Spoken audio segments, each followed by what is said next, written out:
आगे सुनिए भाई और बहनों, क्या कह रहे हैं गुरुदेव। उनका पति भगवान से डरने वाला मुसलमान था, वास्तव मुसलमान था।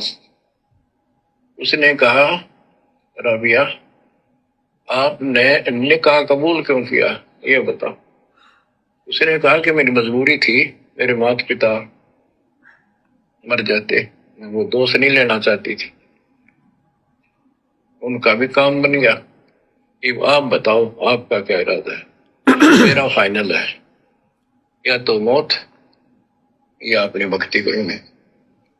इतना दृढ़ विश्वास देखकर उसने कहा कि राबिया, कोई बात नहीं, आप भक्ति करो, मैं अल्लाह के मार्ग में बादल नहीं बन सकता, मैं भी भगवान से डरने वाला हूं, लेकिन जैसे आपकी लोक लाज के कारण आपके पिता की समस्या प्रबल थी, इसी प्रकार समाज हमारा भी है, लोक लाज हमें भी है।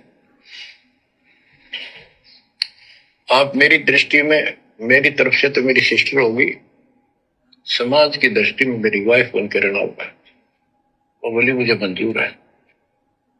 उसके लिए अलग व्यवस्था कर दी, अपनी भक्ति कर, किसी चीज की कमी नहीं आने देंगे। उसने अपनी और शादियां कर ली। अब वो 50 साल की होगी, सब देखा कि ये तो बिल्कुल देवी का रूप है, पलक भी उठाकर नहीं देखती। ये पिछले संस्कार थे, वो बैटरी चार्ज थी, उसमें चाह थी, आगे बैटरी लगी नहीं, धीरे धीरे नष्ट होगी। यह रोड मारा काल मारी, ये बहुत बड़ा षड्यंत्र है। सतगुरु कबीर साहब ने इसको कोई खोल नहीं सकता, इसे बचा भी नहीं सकता। इसलिए सतगुरु की शरण नहीं छोड़नी चाहिए। उसने अपने पति, जो संसारिक दृष्टि के पति से कहा कि मैं हज करने जाना चाहती हूँ। उसने कहा, अच्छी बात है, जाओ। तो राबिया के दृढ़ विश्वास को देखकर उसके पति को भी हार माननी पड़ी। तो जब इतना दृढ़ विश्वास हम भाई बहनों का हो जाएगा बकवादों से पीछे हटने का, तो परमात्मा फिर क्या नहीं करेगा भाई और बहनों। रिमोट तो गुरुदेव के हाथ में है ना, लेकिन गुरुदेव भगवान रिमोट उस समय काम में लेते हैं जब देख लेते हैं कि ये आत्मा अब आर पार की लड़ाई के मूड में है। देखो, धर्मदास जी को परमात्मा मथुरा में मिले, अंतर्ध्यान हो गए, ज्ञान काफी समझा दिया था।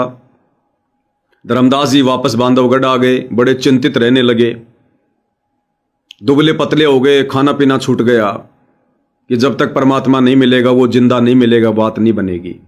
पहले वाली भक्ति करने में रुचि नहीं, मन नहीं लग रहा। कई दिन बीत गए, 6 महीने हो गए। तो धर्मदास जी की पत्नी आमिनी देवी ने कहा कि ऐसे तो आप मर जाओगे। उस बाबा जी ने, उस महाराज ने कोई तरीका तो बताया होगा मिलने का। परमात्मा ने प्रेरणा की आमिनी के अंदर। तो धर्मदास को याद आया कि वो कह रहे थे कि भाई धर्मदास, जहां धार्मिक भंडारे होते हैं वहां मैं अवश्य आता हूं, ये मेरा नियम है। तो आमिनी ने कहा, जी धार्मिक भंडारा कर दो। तो धर्मदास ने 3 दिन का भंडारा रख दिया कि क्या पता एक दिन में पता चले ना चले। 3 दिन का भंडारा कर दिया। एक दिन बीत गया, परमात्मा नहीं आए, धर्मदास चिंतित। दूसरा दिन बीत गया, परमात्मा नहीं आए, बहुत चिंतित। तीसरा दिन भी भाई और बहनों आधे से ज्यादा निकल चुका था और अब धर्मदास जी का धैर्य जवाब दे रहा था। और धर्मदास ने यह ठान ली थी कि आज लास्ट दिन है, तीसरा। यदि आज मुझे परमात्मा नहीं मिले तो आज मैं अपने जीवन का अंत कर दूंगा। दृढ़ विश्वास कर लिया, दृढ़ निश्चय कि आज अगर परमात्मा नहीं दिखे, अपने जीवन का अंत कर लूंगा। फाइनल फैसला कर लिया। तो मालिक तो अंतर्यामी थे। परमात्मा उसी समय कदम के पेड़ के नीचे पीठ फेर कर बैठ गए। धर्मदास को दिखाई दिए, दौड़ के गया, तुरंत देखा तो वही परमात्मा, वही जिंदे का रूप शरीरम, बैठे कदम वृक्ष के तीरम। परमात्मा के चरणों में लेट गया, रोने लग गया, चरण पकड़ लिए, छोड़े नहीं। क्यों दिए परमात्मा ने दर्शन भाई और बहनों? क्योंकि धर्मदास ने दृढ़ निश्चय कर लिया था, दृढ़ निश्चय। और परमात्मा ने देख लिया कि आज ये अपना काम बिगाड़ेगा या आत्महत्या करेगा आज, तब परमात्मा आए। अगर धर्मदास के मन में जरा भी विक्षेप होता तो भाई और बहनों परमात्मा तीसरे दिन भी नहीं आते। इसी प्रकार भाई और बहनों, जब हम दृढ़ निश्चय कर लेंगे किसी भी बुराई को छोड़ने के लिए, कि आर या पार, तब परमात्मा दया करते हैं। फॉर्मेलिटी में कोई काम नहीं बनेगा हमारा, चाहे हम कितनी पूजा कर लें, कितना ही कुछ कर लें हम, क्योंकि ये सिर धड़ की बाजी लगाने वाला मार्ग है, सिर धड़ की बाजी लगाने वाला मार्ग। तो राबिया का पीछा छूट गया, लेकिन राबिया ने आगे चल के भक्ति भी छोड़ दी। राबिया ने आगे चलकर वो भक्ति छोड़ दी जो भक्ति उसको परमात्मा ने दी थी, प्रथम मंत्र वाली, क्योंकि परमात्मा ज्यादातर उसके पास में आए नहीं। उसके बाद उसकी शादी हो गई, ससुराल चली गई। अब उस ससुराल में फिर वहां पर मुल्ला काजी मौलवी आना शुरू हो गए, क्योंकि उसका पति अफसर था, पैसे वाला था। तो राबिया फिर उनके चक्रों में ज्यादा आ गई। उन्होंने बहका दिया, ये किसने मंत्र दे दिए, ये मंत्र हमारी कुरान शरीफ में नहीं है, किसने तुझे मूर्ख बना दिया, अल्लाह कोई दिखाई थोड़े देता है, फलाना है, दिखना है।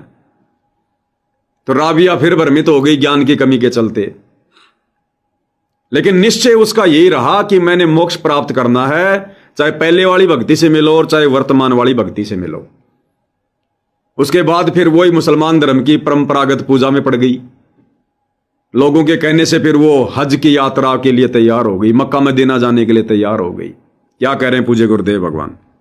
और कोई व्यवस्था ऊंट घोड़े की करवा देता हूँ, उस पर आराम से बैठ कर जाइए। बोली नहीं, मैं पैदल जाऊंगी, क्योंकि ये आस्था हमारी भगवान के प्रति अहंकार में नहीं, ऐसे जावा तो बढ़िया है, ये वो शुरू से धारणा है। राबिया के पति ने क्या कहा कि बहुत अच्छी बात है, अगर आप हज करना चाहती हैं तो, मक्का को जाना चाहती हैं तो आपके लिए ऊंट गाड़ी का इंतजाम करवा दूं, बैल गाड़ी का इंतजाम करवा दूं, कोई पालकी की व्यवस्था करवा दूं। उस समय ये साधन थे। तो गुरुदेव क्या कह रहे हैं? राबिया ने साफ साफ मना कर दिया कि मैं तो पैदल जाऊंगी, पैदल। फिर गुरुदेव क्या कह रहे हैं? क्योंकि ये हमारी आस्था है, आस्था कि भगवान के लिए हम पैदल जाएं, बैठकर ना जाएं, अहंकार में नहीं। ये भगत की आस्था होती है। इसी प्रकार भाइयों और बहनों, वर्तमान में हम भाई बहन जो खड़े होकर आरती कर रहे हैं, गुरुदेव भगवान की आरती उतार रहे हैं। खैर आरती तो अब उतारने लगे हैं, पहले तो भक्ति बोध हाथ में लेकर खड़े होकर आरती करते थे। तो काफी भाई बहनों ने ऑब्जेक्शन करना शुरू कर दिया था कि देखो ये काल प्रेरणा है, काल प्रेरणा है, खड़े होकर आरती कर रहे हैं, गुरुजी कहते हैं बैठ के करो। भाई ये आस्था है, ये आस्था है। चलो आज तो आप लोग बैठ के आरती कर रहे हो, और कल को यदि आपको पता चलेगा इस बात का, पता तो चलना ही है, साध संगति वाली भक्ति क्रिया पूरे विश्व ने अपनानी है, नहीं अपनाओगे तो नरक का दरवाजा तैयार है। देखो सबसे पहले साध संगति से जुड़े भाई बहनों ने गुरुजी का प्रकट दिवस मनाया, गुरुजी के नाम के आगे भगवान भगवान कहकर जयकारे लगाने शुरू किए। अब धीरे धीरे सतलोक आश्रम मैनेजमेंट ने भी, सतगुरु रामपाल जी के परिवार ने भी, आश्रमों में जाने वाली संगत ने भी भगवान भगवान कहकर जयकारे लगाने शुरू कर दिए। संत रामपाल जी भगवान की जय, संत रामपाल जी भगवान की जय। सत्सेवक भाई बहनों ने अपने गुरु को परमात्मा मानकर भोग लगाना शुरू किया, भंडारे का, फल फ्रूट का। अब धीरे धीरे 4-5 साल बाद देखा देखी, अब की बार जो बोध दिवस था 15, 16, 17 फरवरी 2026 को सतलोक आश्रमों में, आपने देखा होगा सतगुरु रामपाल जी की छोटी कलयुगी बेटी मंजू और उनका परिवार किस प्रकार से फलों का टोकरा भर के सतगुरु रामपाल जी के आगे रख रहे हैं, भोग प्रसाद बना रहे हैं। तो ये धीरे धीरे धीरे धीरे सारी प्रोसीजर जो साध संगति में परमात्मा ने शुरू करवाई है भक्ति वाली, ये सबने शुरू करनी पड़ेगी, सबने, नहीं तो मोक्ष तो होगा ही नहीं, ये तो कन्फर्म है। तो धीरे धीरे भाइयों और बहनों सबने करना पड़ेगा। तो आने वाले समय में क्या गुरुदेव की आरती नहीं उतारोगे क्या? अरे जब परमात्मा के भक्ति विधान से परिचित हो जाओगे, अभी तक तुम केवल पढ़ रहे हो, देखा देखे में चल रहे हो। जब तुम्हारे हृदय में वो वाणी अंदर जाएगी और खलबली मचाएगी कि पहली आरती हरि दरबारे, तेज पुंज जहां प्राण उधारे, पाती पंच पोहप कर पूजा, देव निरंजन और न दूजा। उसके सरलार्थ में गुरुदेव ने साफ साफ लिखा है कि इस प्रकार से 5 दीपक वाली थाल के साथ और फूलों के साथ में परमेश्वर की आरती करें।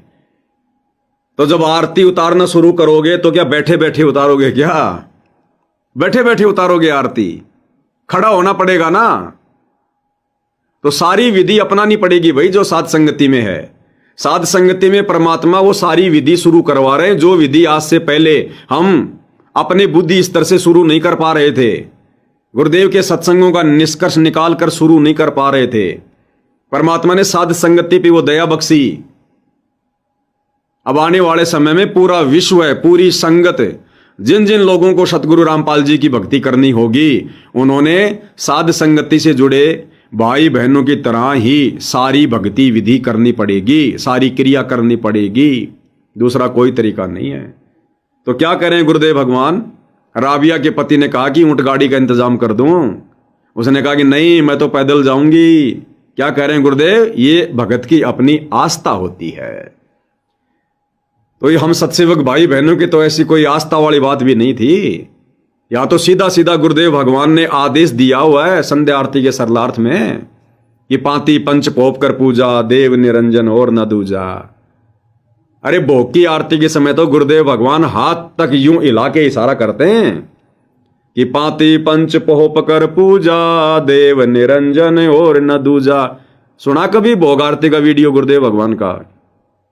जब ये पांति पंच पोप कर पूजा वाला जब जिक्र आता है तो गुरुदेव यूं हाथ हिलाते हैं, यूं पांति पंच पोप कर पूजा, देव निरंजन और न दूजा। क्या इशारा कर रहे हैं गुरुदेव भगवान कि नालायकों, अगर अपने गुरु को परमात्मा मान लिया है तो उठाओ थाली 5 दीपक वाली और आरती उतारो अपने गुरुदेव की। पहले इन पत्थरों की भी तो आरती उतारा करते थे, क्योंकि विधि तो यही है। लेकिन पहले हमें भगवान का नहीं पता था, पहले हम इन पत्थरों की मूर्तियों को भगवान मान रहे थे। विधि यही है। आज ओरिजिनल भगवान मिल गया तो क्या आरती नहीं उतारेंगे क्या? तो इस विधि से आने वाले समय में पूरे विश्व ने भक्ति करनी पड़ेगी, स्वीकार करना पड़ेगा। आगे क्या कह रहे हैं गुरुदेव भगवान? ये हमारी आस्था का सवाल होता है। और कोई व्यवस्था ऊंट घोड़े की करवा देता हूँ, उस पर आराम से बैठ कर जाइए। बोली नहीं, मैं पैदल जाऊंगी, क्योंकि ये आस्था हमारी भगवान के प्रति अहंकार में नहीं, ऐसे जावा तो और बढ़िया है। ये वो शुरू से धारणा है, शुरू से धारणा है, शुरू से धारणा। आगे सुनिए। उसमें साधन भी नहीं होते थे, ऊंट घोड़े होते थे, रेगिस्तान में ऊंट ही चलते थे। बोली नहीं, मैं पैदल जाऊंगी।